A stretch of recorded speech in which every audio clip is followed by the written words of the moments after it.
The air in the camp was thick with humidity and silence. It was the kind of silence that pressed against your chest, made your breathing shallow, made every heartbeat audible. The guards stood motionless at their posts, rifles held loosely but ready. The other prisoners had stopped moving entirely. Some stared at the ground. Others looked up with hollow eyes, too exhausted to process what they were witnessing. But instinctively knowing that something was about to break, Private First Class Daniel McCarthy stood in the center of the compound, his hands trembling despite the heat. The woman before him was barely standing. Her legs shook. Her eyes were distant, unfocused, as if her mind had already retreated somewhere far away from this place. She was young, maybe 23, 24, but her face was gaunt, her cheekbones sharp beneath skin that had lost all its color. Her dress, a tattered remnant of what might have once been a simple cotton garment, hung loosely on her frame. It was stained with mud, sweat, and something darker. McCarthy had seen terrible things in this war.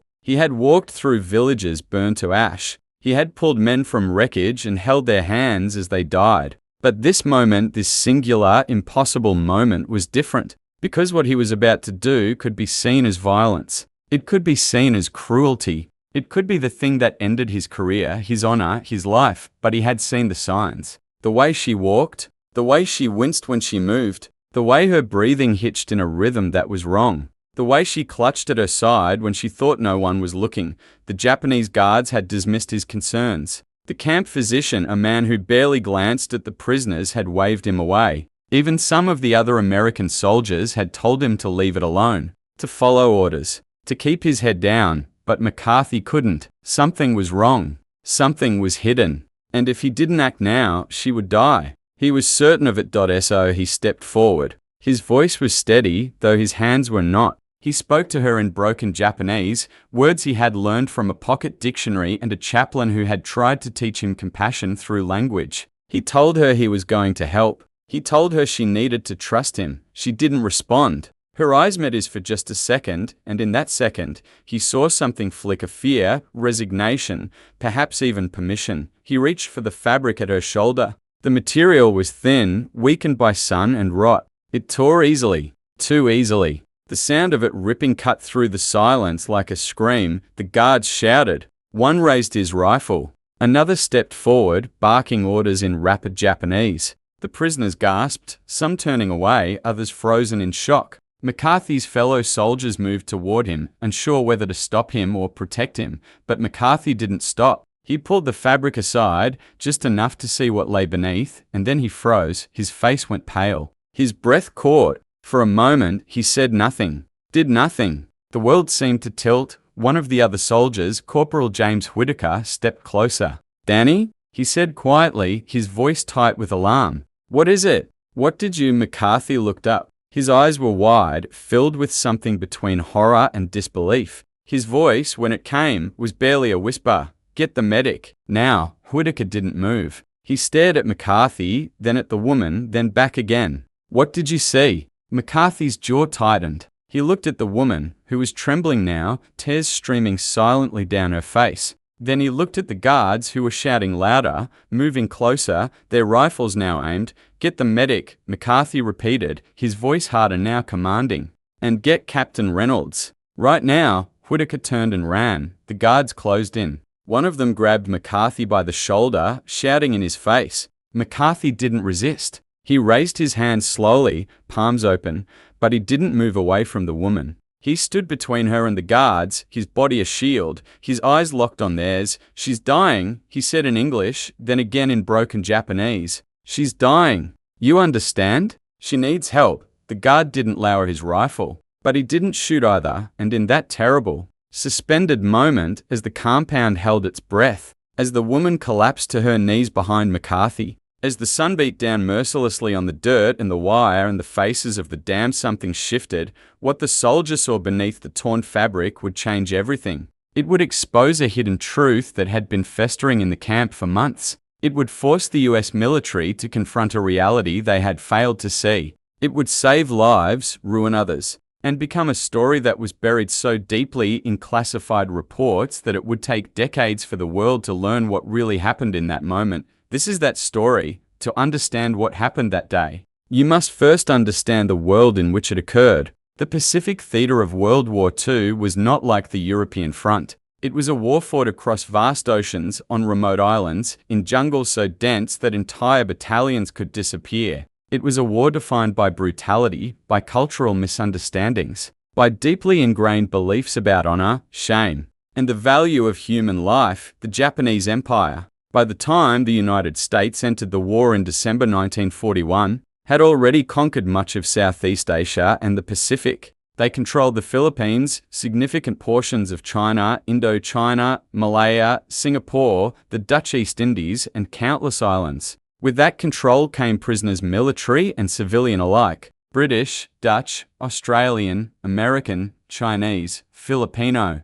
men, women, and children. Tens of thousands of them. The treatment of these prisoners was governed, in theory, by the Geneva Convention. But Japan had signed the 1929 Geneva Convention and then refused to ratify it. The Japanese military code, Bushido, emphasized honor in death over surrender. To be captured was to be disgraced. Therefore, those who surrendered, whether Japanese or enemy, were seen as having forfeited their humanity. This belief system led to conditions in Japanese POW camps that were among the worst in recorded history. Starvation was routine. Prisoners were fed rations of rice so meager that many lost half their body weight within months. Diseases like dysentery, beriberi, malaria, and tropical ulcers ravaged the camps. Medical care was almost non-existent. Forced labor was brutal, and often deadly. Prisoners were used to build railways, roads, airstrips, and fortifications under conditions that killed thousands. The Burma Railway alone, also known as the Death Railway, claimed the lives of over 12,000 Allied POWs and tens of thousands of Asian laborers. Guards in these camps were often poorly trained, under-resourced, and under orders that reflected the dehumanization of prisoners. Beatings were common. Punishments were arbitrary and severe. Men were executed for minor infractions. Women, when they were present, faced additional horrors that are difficult to speak of even now, but women in POW camps were rare. Most were civilians, nurses, missionaries, teachers, wives of diplomats, or military personnel caught in the wrong place when the war began. They were interned separately from men, often in camps that were even more poorly supplied. The presence of a woman in a predominantly male military POW camp was almost unheard of, and when it did happen, it was usually the result of bureaucratic confusion, logistical chaos, or deliberate cruelty. The camp where our story takes place was designated Camp 17, located in the northern Philippines, near the town of Baguio. It had been established in early 1942, shortly after the fall of Bataan and Corregidor. It held approximately 800 prisoners at its peak, American and Filipino soldiers, a handful of British officers, and a small number of civilian internees who had been transferred from other facilities. By late 1944, the war had turned. American forces were advancing across the Pacific, reclaiming islands, cutting supply lines, pushing the Japanese Empire back toward its home islands. But the prisoners in camps like Camp 17 were not liberated yet. They were in a kind of limbo, more vulnerable than ever. As Japanese resources dwindled, conditions in the camps worsened. Food became scarcer. Medical supplies vanished. Tensions between guards and prisoners escalated. It was in this context, this pressure cooker of desperation, disease, and despair, that Private First Class Daniel McCarthy arrived at Camp 17 in September 1944. McCarthy was part of a special detachment sent to assess conditions in recently discovered POW camps as American forces prepared for liberation operations. He was not a liberator, not yet. He was an observer, a liaison, a man tasked with walking into hell and taking notes. His job was to document, to report, to prepare the way for the larger forces that would eventually storm in and free these men. But McCarthy was not just a bureaucrat. He had been a medical orderly before the war, trained in first aid and field triage. He had a keen eye for signs of illness, injury, neglect, and he had a conscience that refused to be numbed by the horrors around him. The US military had strict rules about conduct in these situations. Observers were not to interfere with camp operations. They were not to challenge the guards. They were not to provide aid or comfort to prisoners beyond what was officially sanctioned. The reasoning was pragmatic. Antagonizing the Japanese could lead to retaliation, could jeopardize the safety of the prisoners, could complicate future negotiations, but rules, as McCarthy would learn, sometimes had to be broken. Because what he saw in Camp 17 was not just neglect, it was something far worse, something hidden, something that would force him to make a choice that could destroy him or save a life that everyone else had already written off. Her name was Elena Santos. She was 24 years old. She had been born in Manila to a Filipino mother and a Spanish father, a minor government official who had worked for the colonial administration. She spoke 3 languages fluently: Tagalog, Spanish, and English, and had been educated at a convent school run by French nuns. She had trained as a nurse, inspired by her mother, who had worked in a clinic serving the poor neighborhoods of the city. When the war came to the Philippines in December 1941, Elena had been working at a hospital near the port. She had treated the wounded from the Japanese bombing raids, had seen the chaos as the city fell, had tried to evacuate with the last of the American forces as they retreated toward Bataan. But the roads were clogged, the boats were full, and she had been left behind for a time. She had hidden in the ruins of the hospital, surviving on scraps, tending to the few patients who had been too sick to move. But the Japanese were efficient in their occupation. They rounded up anyone who had worked with the Americans, anyone who had skills they could exploit. Nurses were valuable. They could be used. Elena was arrested in February 1942. She was taken to a processing center, interrogated, and then transferred to an internment camp for civilian women. The conditions were terrible, but she survived by doing what she had been trained to do. She cared for the sick. She used whatever materials she could find to clean wounds,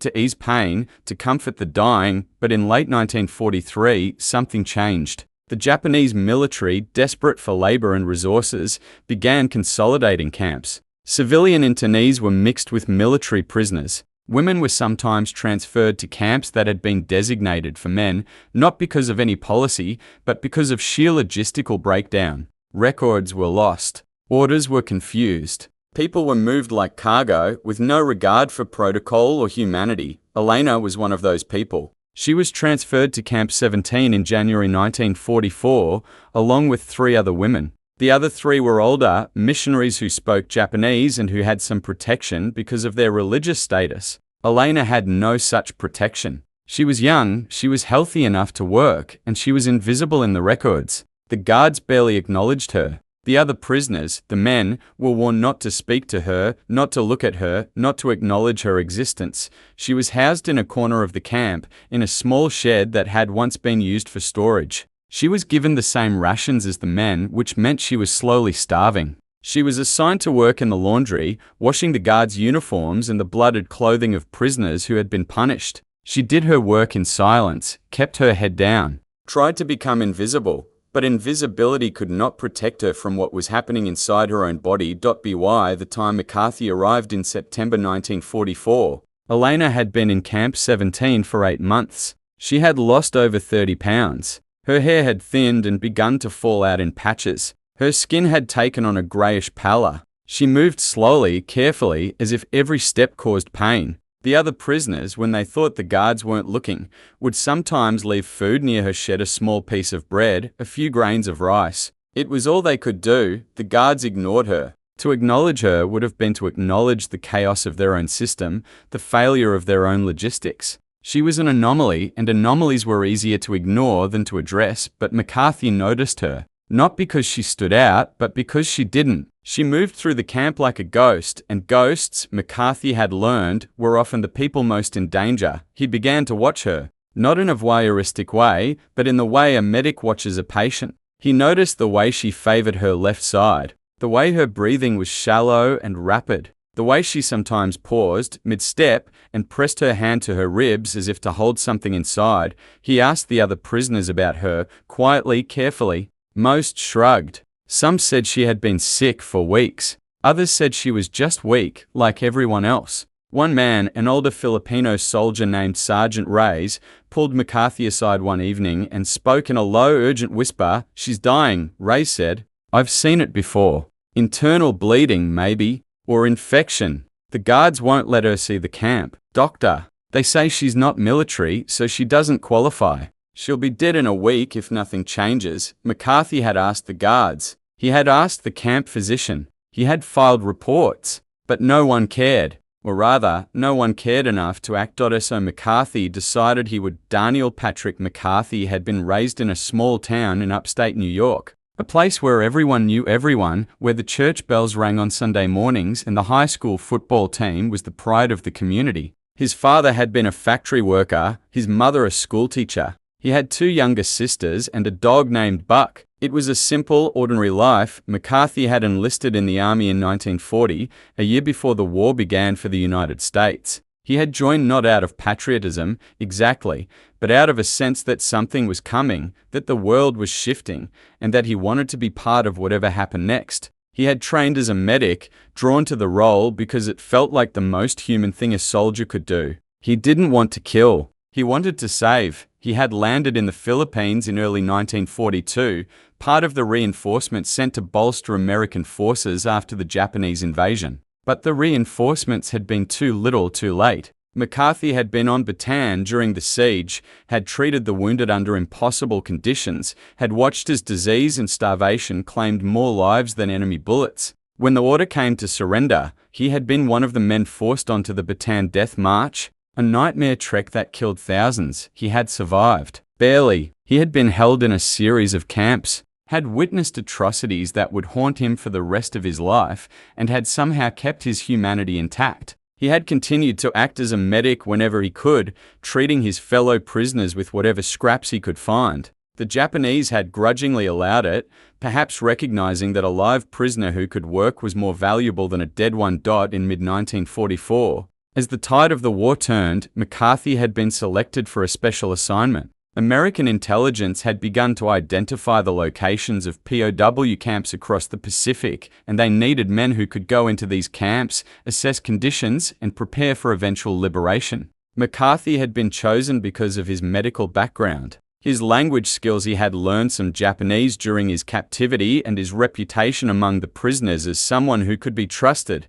He had been given a temporary promotion to private first class, issued new orders, and sent to Camp 17. His instructions were clear: observe, document, do not interfere, but McCarthy had never been good at following orders when they conflicted with what he knew to be right. He was 26 years old when he arrived at Camp 17. He was thin, scarred, exhausted, but still standing. He had seen enough death to fill a lifetime, but he had also seen enough small acts of kindness, of courage, of stubborn humanity to believe that people were worth fighting for.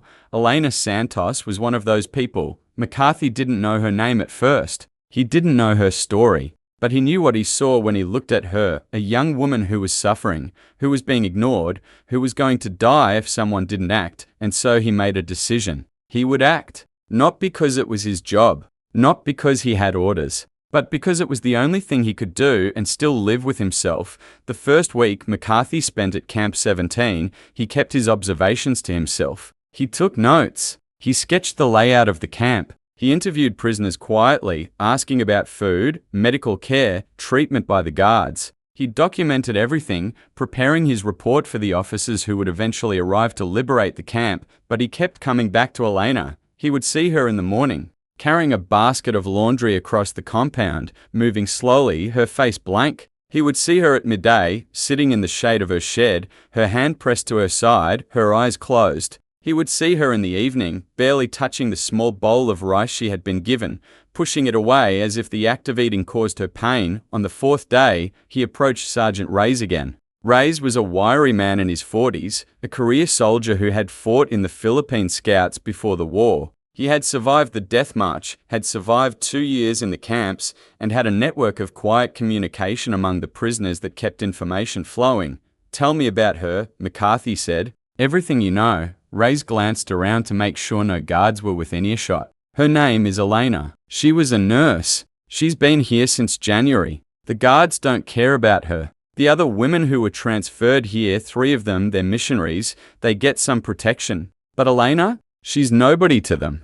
Just another mouth to feed. Except they barely feed her at all. What's wrong with her?" McCarthy asked. Specifically, Reyes shook his head. "I don't know, but I've seen this before. I think something's broken inside. Ribs, maybe, or something deeper. She coughs sometimes and there's blood. Not a lot, but enough. And the way she moves, it's like she's trying not to move at all. What's wrong with her? McCarthy asked. Specifically, Ray shook his head. I don't know, but I've seen this before. I think something's broken inside. Ribs, maybe, or something deeper. She coughs sometimes and there's blood. Not a lot, but enough. And the way she moves, it's like she's trying not to move at all. Has she seen the camp doctor? Ray's gave a bitter laugh. The camp doctor doesn't care. He's Japanese and he barely does anything for us. For her? A Filipino woman who's not even supposed to be here. He won't even look at her. McCarthy felt a cold anger settle into his chest.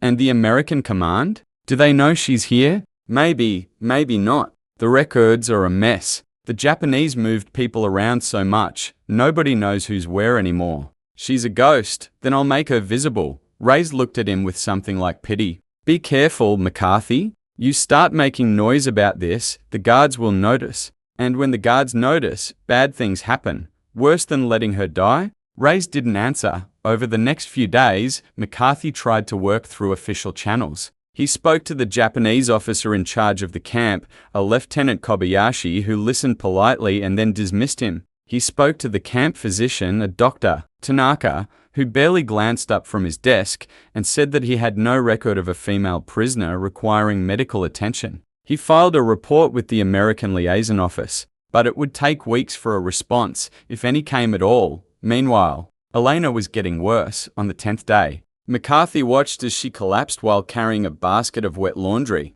She fell hard, the basket spilling across the dirt, and for a moment she just lay there, gasping for breath. The guards shouted at her to get up. One of them stepped forward, raising his rifle to strike her. McCarthy moved without thinking. He ran across the compound, put himself between the guard and Elena, and raised his hands. Stop, he said in Japanese. She's sick. She needs help. The guard stared at him, fury in his eyes. But he didn't strike. Maybe because McCarthy was American. Maybe because McCarthy's tone was calm, not confrontational. Maybe because even the guard could see that something was terribly wrong. McCarthy knelt beside Elena. She was conscious, but barely. Her skin was clammy, her pulse rapid and weak. He gently lifted her arm to check for injuries and felt her flinch, a sharp intake of breath that told him everything he needed to know. Something was very, very wrong beneath the surface. He looked up at the guard. I need to take her to the medical shed. The guard barked something McCarthy didn't understand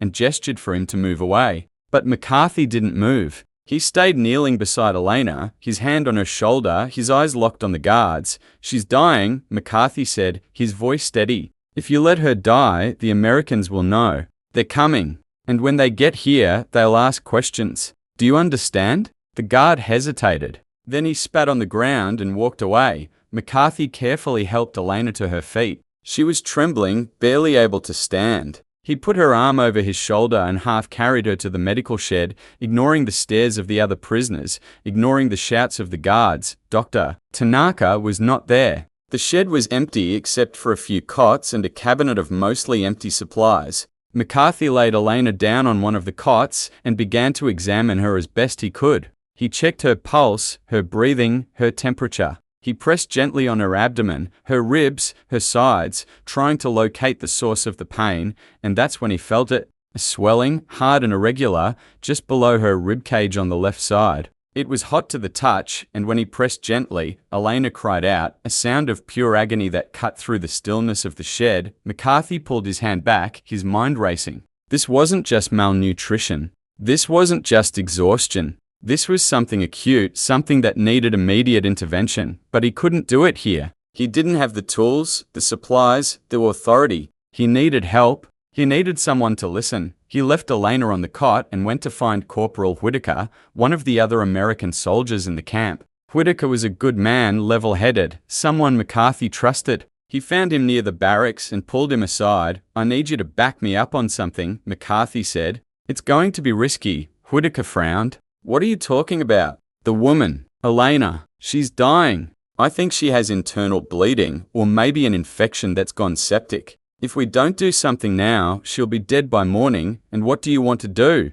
McCarthy took a deep breath. I need to examine her properly, and that means I need to see what's under her clothing. I think there's a wound or an injury that's been hidden or ignored. Whitaker's eyes widened. Danny, you can't, I have to. I'm a medic. It's what I'm trained to do. The guards will stop you. Hell, they might shoot you. Then you need to keep them busy. Distract them. Give me 5 minutes. Whitaker stared at him for a long moment. Then he nodded slowly. All right, but if this goes sideways, we're both screwed. I know. They returned to the medical shed. Whitaker stationed himself outside, engaging one of the guards in a conversation about cigarettes, a common distraction tactic that usually worked. McCarthy went inside and knelt beside Elena's cot. She was awake, her eyes open, but glassy. He spoke to her softly, in English, and then in broken Tagalog, words he had learned from Sergeant Reyes. He told her what he needed to do. He told her he was trying to help. She didn't respond. But she didn't resist either. McCarthy took a deep breath. His hands were shaking. He reached for the fabric of her dress, a thin, worn material that clung to her frame. He hesitated. This was the moment. This was the line, and then he thought of all the people he had failed to save. All the men who had died because he didn't have the tools, the time, the authority. He thought of the faces, the voices, the hands reaching for his in the dark. He couldn't fail again. He tore the fabric. The sound of the fabric tearing was louder than McCarthy expected. It seemed to echo in the small shed, a sharp, violent noise that made his heart hammer in his chest. His hands moved quickly but carefully, pulling the material aside, exposing Elena's left side from shoulder to hip, and then he saw it. For a moment, his mind couldn't process what he was looking at. It was too unexpected, too horrifying, too wrong. Her entire left side, from her lower ribs to her hip, was a mass of swollen, discolored flesh. The skin was stretched tight, mottled with shades of purple, black, and sickly yellow. There was a wound, or what had once been a wound, just below her ribcage. It was partially healed, or rather, it had closed over, but the tissue around it was hot, inflamed, clearly infected. Pus oozed from the edges, mixing with blood and fluid that seeped through cracks in the damaged skin, but that wasn't the worst of it. Beneath the infection, McCarthy could see the outline of something hard, something that didn't belong. It was irregular, angular, pressing against the skin from the inside. A piece of shrapnel, maybe, or bone fragments from a broken rib that had never been set. Whatever it was killing her. The infection had spread, likely into her abdominal cavity, and if it wasn't treated immediately, she would die from sepsis. McCarthy's breath caught. His hands hovered over the wound, trembling. He had seen battlefield injuries before, had seen men torn apart by bullets and bombs. But this was different. This was a wound that had been left to fester, ignored, hidden, allowed to rot inside a living person. Jesus, he whispered. Behind him, he heard shouting. The guards had noticed. They were moving toward the shed. Whitaker's voice rose, trying to stall them, but it was no use. They were coming. McCarthy didn't have time to think. He grabbed a relatively clean rag from the supply cabinet and pressed it gently against the wound to absorb some of the fluid.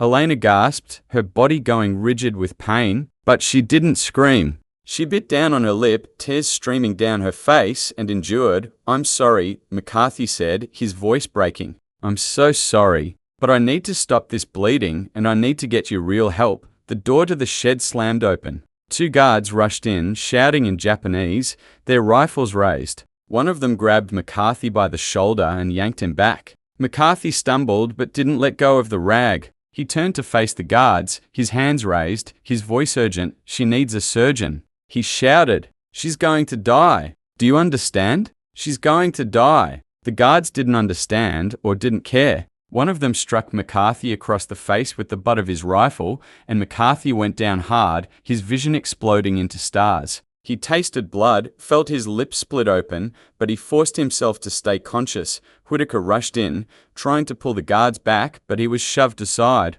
More guards arrived. The compound was in chaos now, prisoners shouting, guards shouting, everyone converging on the medical shed. And then a voice cut through the noise, sharp and commanding. What is happening here? It was Captain Robert Reynolds, the senior American officer in the camp. He was a tall man, graying, with a hardness to his face that came from years of captivity. He had been a battalion commander before the war, a man used to giving orders and having them followed. The guards respected him, or at least feared him enough to hesitate. Reynolds stepped into the shed, his eyes sweeping the scene. He saw McCarthy on the floor, blood running from his mouth. He saw Elena on the cot, her dress torn, her wound exposed. He saw the guards, tense and ready to strike. Explain, Reynolds said, his voice cold. One of the guards began to babble in Japanese, gesturing at McCarthy at Elena, clearly trying to justify what had happened. Reynolds listened without expression.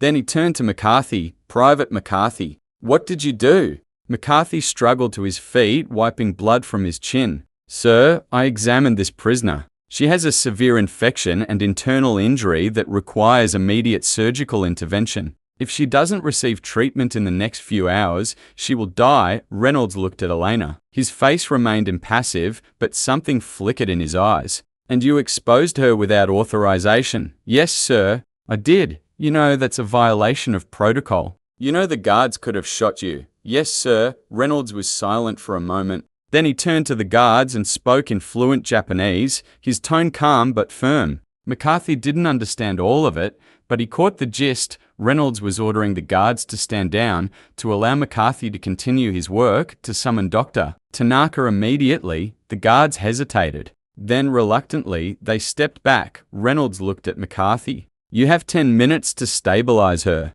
Then Dr. Tanaka will take over. If you're wrong, if this is some kind of stunt, I will personally see to it that you're court-martialed. Do you understand?" "Yes, sir." Reynolds left. The guards remained, but at a distance. Whitaker helped McCarthy back to Elena's side. McCarthy's hands were still shaking, but he forced himself to focus. He cleaned the wound as best he could with the limited supplies, applied a makeshift bandage, and elevated Elena's legs to slow the spread of infection. Dr. Tanaka arrived minutes later, his face a mask of irritation. He took one look at Elena's wound, and his expression changed. For the first time, McCarthy saw genuine concern in the man's eyes.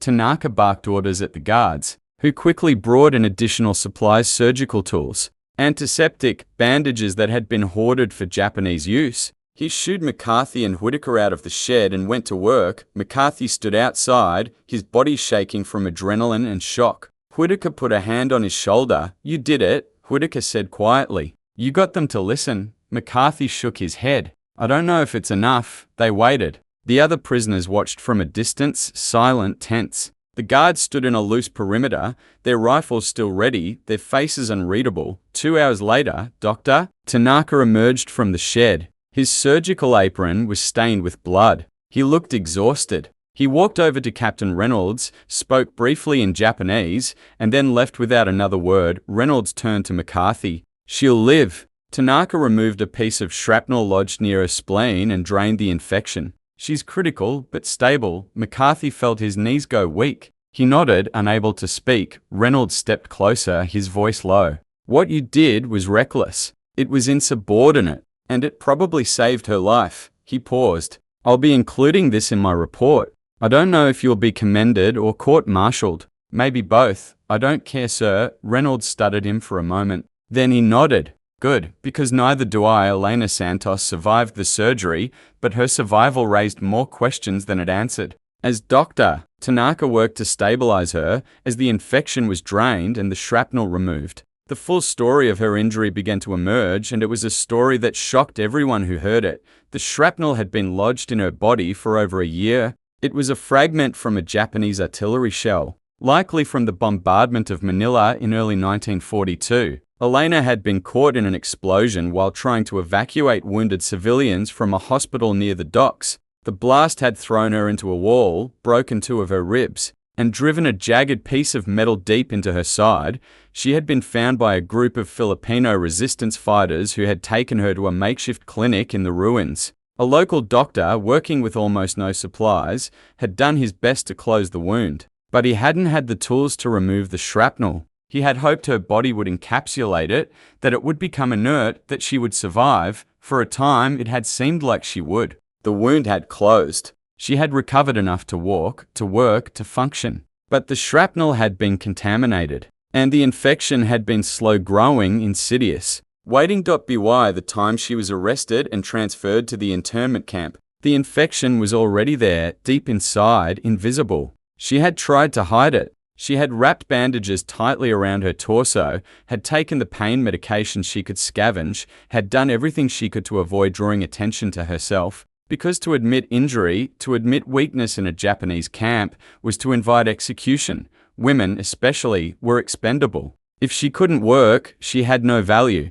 So she had worked. She had pushed through the pain, the fever, the slow deterioration of her body. She had survived for 8 months in Camp 17, silently dying. Because the alternative was to die quickly, when McCarthy had torn her dress. When he had exposed the wound, he had done more than reveal an injury. He had exposed a system that had failed her at every level. The Japanese had failed to provide medical care. The American command had failed to notice she existed. The other prisoners had been too focused on their own survival to intervene. And Elena herself had been forced into a position where silence was her only strategy, even as it killed her. But the discovery of the wound also revealed something else, evidence of the conditions in the camp, evidence that could be used in future war crimes trials, evidence that could not be ignored. Captain Reynolds immediately ordered a full medical inspection of all prisoners. What they found was horrifying. Over 30 men had untreated injuries, broken bones that had healed incorrectly, infections that had gone unchecked, diseases that should have been caught months ago. The camp physician, Dr. Tanaka, had been operating under orders to conserve medical supplies for Japanese personnel only. Prisoners were to be treated only if their survival was deemed necessary for labor.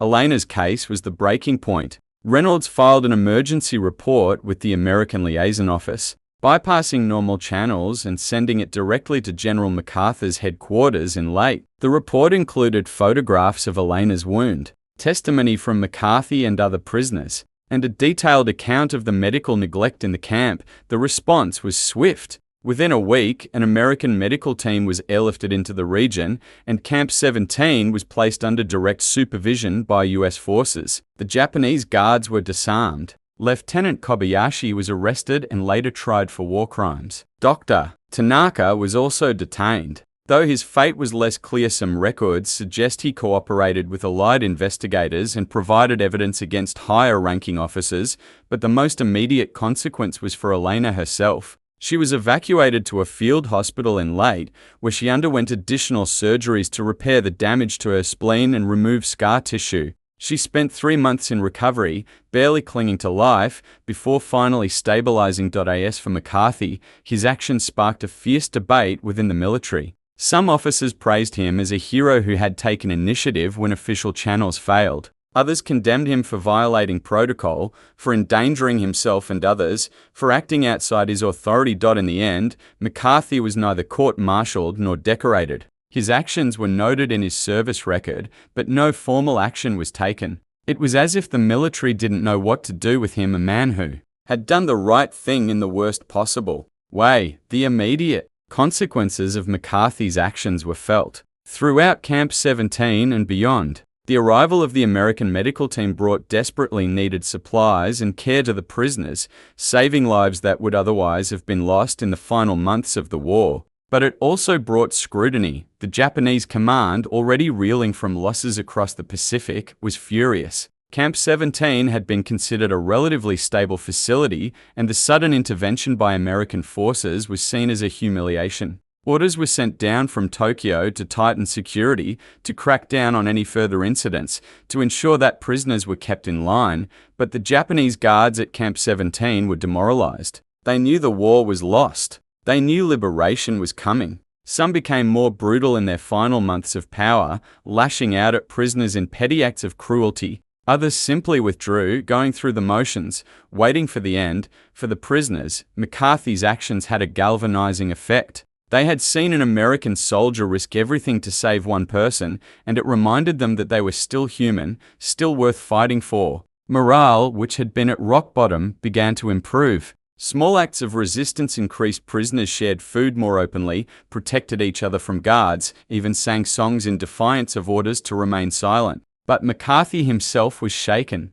He had saved Elena's life, but he had also learned something terrible, that suffering could be so normalized, so systematized, that even good people could walk past it without seeing. The guards had ignored Elena because she was inconvenient. The camp physician had ignored her because she wasn't a priority. Even the other prisoners had looked away, not out of cruelty, but out of exhaustion. McCarthy began to wonder how many others he had walked past, how many people he had failed to see, how many lives had been lost because someone, somewhere, had decided they didn't matter. He threw himself into his work. He spent every waking hour documenting conditions in the camp, interviewing prisoners, filing reports. He became obsessed with making sure that every person, every death, every act of neglect was recorded. Because if it wasn't written down, if it wasn't witnessed, it would be forgotten. Captain Reynolds noticed. He pulled McCarthy aside one evening, a few weeks after the incident. "You're going to burn yourself out," Reynolds said bluntly.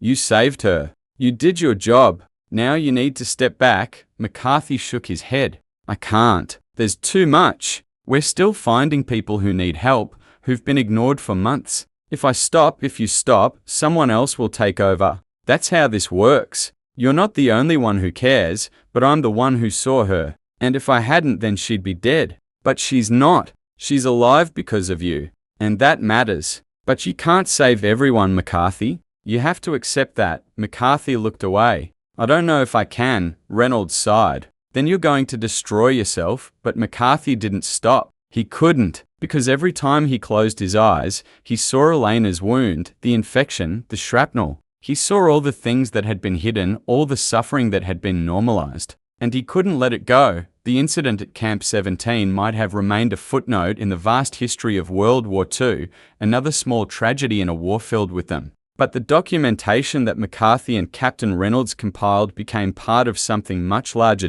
In the aftermath of the war, as Allied forces liberated hundreds of POW camps across Asia, the full extent of Japanese wartime atrocities became clear. Tens of thousands of prisoners had died from starvation, disease, forced labor, and outright murder. Thousands more, like Elena, had survived, but carried the scars physical and psychological for the rest of their lives.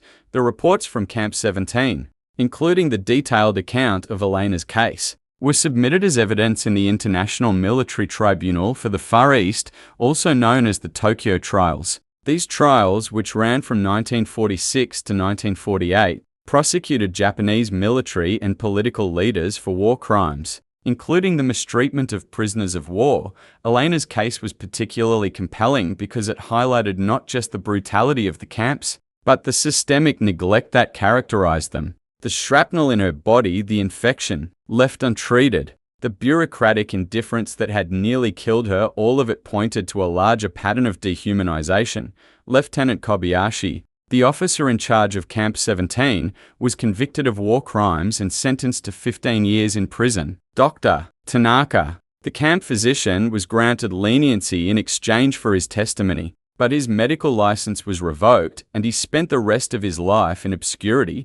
But the impact of Elena's story went beyond the courtroom. It became a symbol used by human rights advocates and military reformers to push for better treatment of prisoners in future conflicts. The Geneva Conventions were revised and expanded in 1949, partly in response to the horrors documented in camps like Camp 17.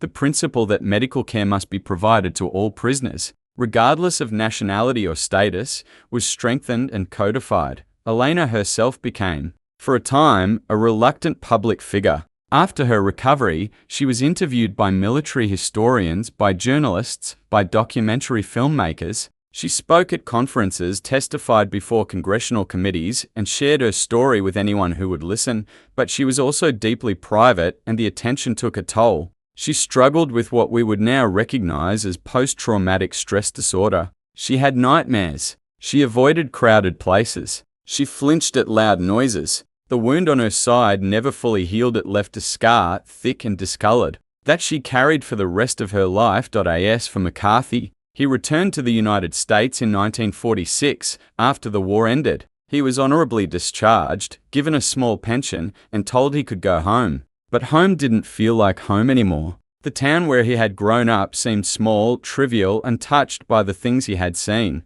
He tried to settle back into civilian life, but he couldn't shake the feeling that he was supposed to be doing something more. He enrolled in medical school using the WWII bill to pay for his education. He became a doctor, specializing in trauma surgery, and spent the next 30 years working in emergency rooms and field hospitals. He never talked much about the war, never sought recognition for what he had done. But those who worked with him said he had a quality that was rare, a fierce, almost obsessive commitment to his patients, a refusal to give up no matter how dire the situation. He saved countless lives. But he never forgot Elena Santos, the woman he had saved by crossing a line he wasn't supposed to cross. Elena Santos returned to the Philippines in 1947. After spending over a year in American military hospitals, Manila was still in ruins, still rebuilding from the devastation of the war. Her family home had been destroyed. Her father had been killed during the occupation. Her mother had survived, but was elderly and frail. Elena moved back in with her mother and tried to rebuild her life. She returned to nursing, working in a clinic that served the poorest neighborhoods of Manila. She married in 1950 a quiet man named Thomas, who had been a resistance fighter during the war. They had 2 children, a son and a daughter. She rarely spoke to them about what had happened in the camp. It was too painful, too raw.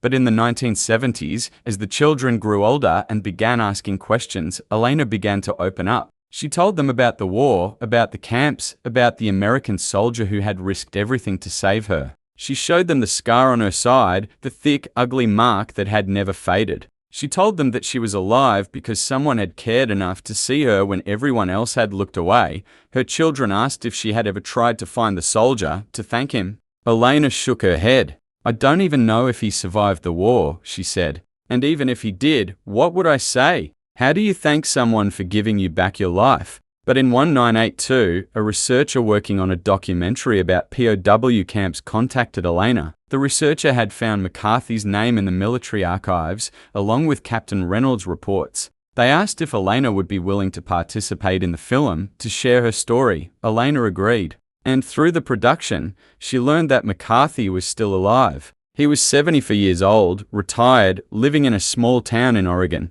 The researcher arranged for them to meet. They met in a hotel in San Francisco, a neutral place, away from cameras and crowds. Elena was 62 years old. McCarthy was an old man, his hair white, his face lined with age. They sat across from each other in a quiet room, and for a long moment, neither spoke. Then Elena said, simply, "Thank you." McCarthy's eyes filled with tears. "I'm sorry it took so long." They talked for hours. They shared stories, memories, the things they had carried for decades. Elena told him about her life, her family, her work. McCarthy told her about his career as a doctor, about the lives he had saved, about the ones he hadn't. Before they parted, Elena gave him a picture of her children, smiling, healthy, alive. "This is what you gave me," she said. "Not just my life, but theirs too." McCarthy kept that photograph until the day he died in 1998 at the age of 84. It was found in his wallet, worn and creased.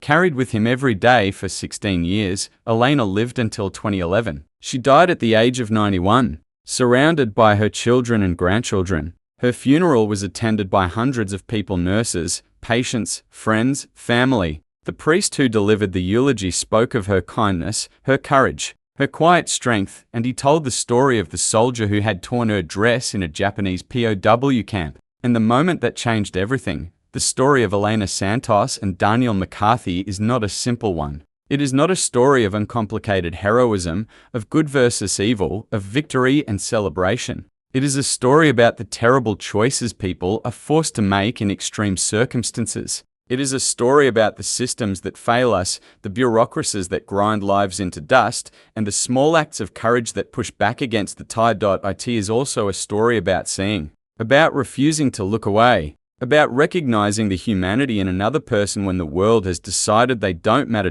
In our modern world, we are surrounded by suffering that is easy to ignore. We see images of refugees, of prisoners, of people caught in the machinery of war and poverty and injustice. And we scroll past, we change the channel. We tell ourselves that it's too big, too complicated, that there's nothing we can do, but McCarthy's story reminds us that there is always something we can do. Maybe not to fix everything, maybe not to save everyone, but to see one person, to act for one person, to tear away the fabric that hides the wound and force the world to look. McCarthy didn't save Elena because he was a hero. He saved her because he was a medic and she was his patient. He saved her because he had been trained to see suffering and to act. And he couldn't turn off that training even when it was dangerous, even when it was against the rules. And Elena survived, not because she was strong, though she was. She survived because someone saw her. Someone refused to let her become invisible. That is the lesson of this story.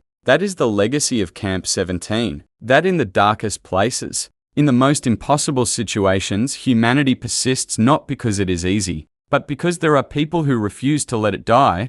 There is a moment in every life where a choice must be made, where the easy path and the right path diverge, and the distance between them is a chasm. Daniel McCarthy faced that moment in a prisoner of war camp in the northern Philippines, standing over a dying woman, his hands trembling, the world shouting at him to stop. He could have walked away. He could have filed another report, followed another protocol, trusted that someone else would act. He could have told himself that it wasn't his responsibility, that he had done enough, that one life didn't matter in the vast calculus of war, but he didn't walk away. He tore the fabric. He exposed the wound. He forced the world to see, and because of that single decision, Elena Santos lived. She lived to see the end of the war, to return home, to rebuild, to marry, to have children, to grow old. She lived to tell her story, to ensure that the suffering of Camp 17 was not forgotten, but more than that, she lived as proof that one person can make a difference, that the systems that crush us are not unstoppable,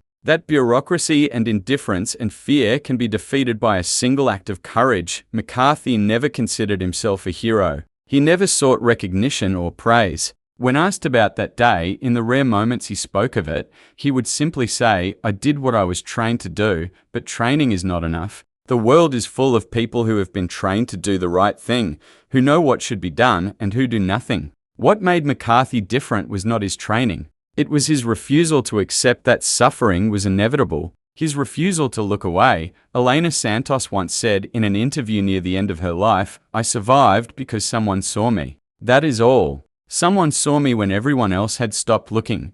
That is the truth at the heart of this story. That truly seeing another person's pain is an act of resistance. That acknowledging their humanity is a form of rebellion. That caring when the world tells you not to care is the most radical thing you can do. History is not always written in the grand gestures, the speeches, the battles. Sometimes it is written in the quiet moments, in the decisions made when no one is watching, in the torn fabric of a dress and the wound beneath. Daniel McCarthy tore that dress. He saw the wound, and he acted. That is the moment that changed everything. Not because it ended the war, not because it saved hundreds of lives, but because it saved one. And in that one life, in Elena's survival, in the children and grandchildren she lived to see, in the story she lived to tell, in all of that, the world became a little bit less broken. That is what heroes do. Not because they are fearless, not because they are strong, but because they see the wound and they refuse to let it remain hidden. History isn't always written in gunfire. Sometimes it's written in a single, impossible decision, and the echo of that decision carries forward. Long after the last shot has been fired, long after the camps have been torn down, long after the soldiers have gone home. It carries forward in every person who chooses to see, who chooses to act, who chooses to tear away the fabric and expose the truth. No matter the cost. That is the legacy of Camp 17. That is the story of Elena Santos and Daniel McCarthy, and it is a story that must never be forgotten.